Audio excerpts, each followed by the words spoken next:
Hey, Lindy, let's give us our little spoonful of spirit for the day. Awesome. Thank you. So today we are going to talk about a very specific sliver of the atonement. We talk about the atonement as in a lot of times when we sin, then the atonement is there to help us work to amend and to remove the blocks and move forward. And part of that is that the effects, not necessarily the consequences, the worldly consequences, those will still be there, but the effects of those sins and mistakes, even one more sliver of that is how that affects other people. So I don't know that we focus very much on how we can call on the atonement to help us when other people's sins and mistakes have hurt us, even inadvertently or unintentionally, like different personalities or different things where they're not necessarily wrong, but it still triggers and hurts you. All of those things are covered in the atonement, and you can call on the atonement to help you through those things and to forgive and to move forward. And so I kind of want to go through a little bit on what it means, like what are some ways that we are hurt by others. So my list. I'll, Let's just air it all out today. How are you hurting, Lindy? well, I know some of my triggers. And my triggers are like when I feel alone or invisible or unheard. And my husband doesn't communicate a lot. Like he doesn't use words. And so I'll say something and then he won't look up, he won't respond. And I'll be like, hello, are you, are you there? Are you hearing what I'm saying? He's like, yeah. I'm like, then respond. Um, but more than that, like, he's the kind of person where when he's processing, he needs to be alone. Yeah, And when I'm processing, I need a hug. And yeah, so when he sees that I'm hurting, he walks away from me, and that's super hurtful. yeah. And those um, are things to know about yourself and to express to those that are close to you, yeah, right? Yeah. yeah, yeah. And I have expressed those things a few times, but he doesn't. You just have to He's remind still them like, a oh, lot. you need some time alone. You need to process this. I'm like, no, come give me a hug. But so for me, feeling alone or ignored is a big one. Bullies, people who like intentionally injure you and are mean to you. Rejection, that's a big one that holds us back and that hurts a lot. Abandonment or neglect. Lies, and not just lies, but broken promises. Hmm. I put that kind of under the same like deception or lies, even though a lot of times when you make the promise, you're not planning on breaking it, but that it still feels like a lie to the person that it's happening to. Blaming us for something that we didn't do. I see that. I see it a lot in my kids, but I was I've gonna say actually that happens started in my noticing. family all the time. Always blaming the wrong kid for the wrong Yeah. thing. And even more subtly, adults will do this. They will blame their actions on somebody else. Hmm. So I did this because they did Oh this. Like yeah, instead of all saying the time. saying you're right, I did that, and I was triggered, and this is what happened. But yes, I did that. I think of Adam and Eve, where Eve says, "The serpent beguiled me, and I did eat." So she still gave like the background on it, but she took responsibility Yeah. then, And so I think the backstory is okay. Like, yes, I was triggered this way, but I did do that, and that was inappropriate. So those are some of the ways just off the top of my head of like ways that we are hurt. And there are a billion others. There are people who are intentionally hurting, there are people who are unintentionally hurting others. There's family feuds. Oh my goodness. Right when I said that, then all of these like family feuds popped in my brain of like family members who are hurting each other over things that are worldly. So many ways that we can be hurt, and everybody has their story. And I'd like, as your listeners are listening, you people who are listening, then think of maybe a way that you are hurting and then apply the next part to it. So how do we use the atonement? This was a good lesson for me because we talk about the atonement and we say, well, use the atonement, but then we don't really, in fact, Talk about I how to do studied. that. The Yes, application is really tricky. Yeah. it Well, is. it feels tricky because you feel like, I don't know. And I even, for this lesson, I tried to study and find, like, I would type in the church website and say, how to use the atonement, and nothing came up. I was like, what?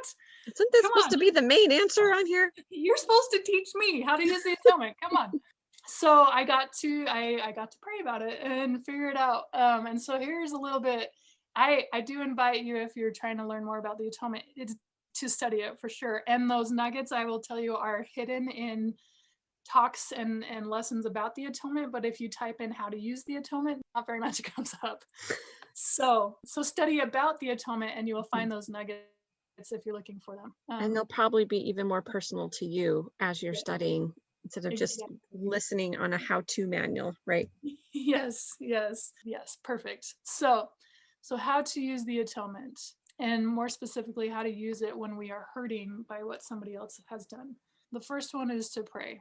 And that seems obvious, but pray specifically as, like, Heavenly Father, this prayer is intended to call on the atonement and to help me with this specific thing. I was hurt in this way, and this is what I'm hurting, and these are the feelings that I'm having, and this is how I want retribution.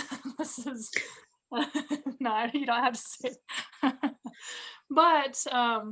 But to pray, and pray honestly, and also pray specifically with saying I'm wanting to use the atonement here. Mhm.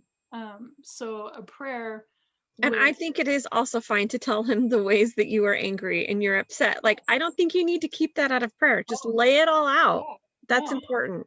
yeah, and He's a yeah, safe place to go. it's a very safe place to go, because the truth is, and I like that you said that. Side note, my dad is wonderful at being able to hear the rantings of one person and still loving the other person and knowing that they have their story. Mhm. And so for me, he's a safe place to go, Yeah. because I know that I can complain about this person and he's still going to love them, Mhm. and he's still going to, see through my rantings and know that this person has their story and they're a child of God. And how much more that is with God.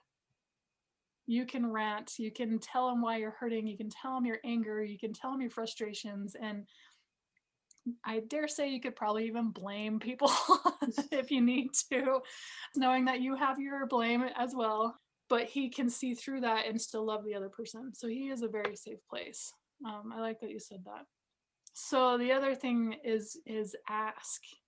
Ask to say, in this situation, I would like to use the atonement. Can you help me? I don't know that I have done that much, and after this lesson, I have asked, and I've asked for the atonement to be used, like I said, on my kids when I'm angry. Like, Holy Father, can I use the atonement right here and just, like, bless their lives because I messed up. So ask. A third one is to get a priesthood blessing, specifically to call on the atonement and to help you with ways that you are hurt. Then the other one is to have faith. That's a big one for me.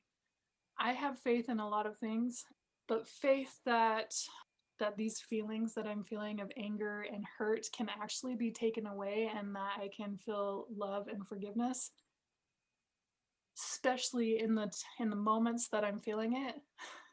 It's really hard to have faith that can even happen. And experience helps with that faith. I can look back and go, oh yeah, this terrible thing happened to me, and I remember feeling these same feelings, and I was able to get rid of those feelings after a grieving period, or after whatever, using the atonement. So have faith that the atonement can help. And then look for the evidences that it's helping. Look for the ways that your heart is being softened, or the other person is treating you better, or you're able to disconnect from the other person and get them out of your life, or whatever it is. Look for the evidences that he is helping you. The last one that I have is to show gratitude for that help, and even when you're not using it right then, using the atonement right then, to show gratitude that it even exists. I see the atonement as, like, we're on this path to God, and then we make a mistake and there's a dam. I mean, that's why it's called damned, right? Is there's a Because you're dam, and stuck. that stops you from progressing. Mhm. I mean, that's what a dam with water does, right? It stops Mhm. it from progressing. And so I have this dam, and I can't progress even like in this life, in that topic. I mean, I can progress in other ways, but on that specific topic, I can't progress anymore because there's a dam. And without the atonement, that dam would be there, and it would be on all of my paths, on all of the principles, on all of the things that I'm making mistakes. And the atonement can take out that dam and help me progress again. And I'm so grateful that that even exists. And I'm super grateful that I know that it exists. And so that I can purposefully and intentionally call on the atonement to take out the dam and help me progress. And part of somebody else hurting you, that is in itself kind of a dam, in that it can stop you emotionally from things that you're ready and willing to do because you're hurt. I love that. I would just want to go into how can the atonement help real Mhm. fast. Of Mhm. one is that it can help us forgive. And whenever I talk about forgiveness, I want to emphasize that it doesn't mean that we need to forget, and it doesn't mean that we need to keep putting ourselves in danger. We can forgive and still remove ourselves from danger, and we can still remember what happened, and so that we can move forward keeping ourselves safe. So forgive is actually those feelings of that are blocking you. You can get rid of those feelings by forgiving. The atonement can give us strength through the hard times. So sometimes the consequence, like I said at the beginning, the worldly consequence is still there.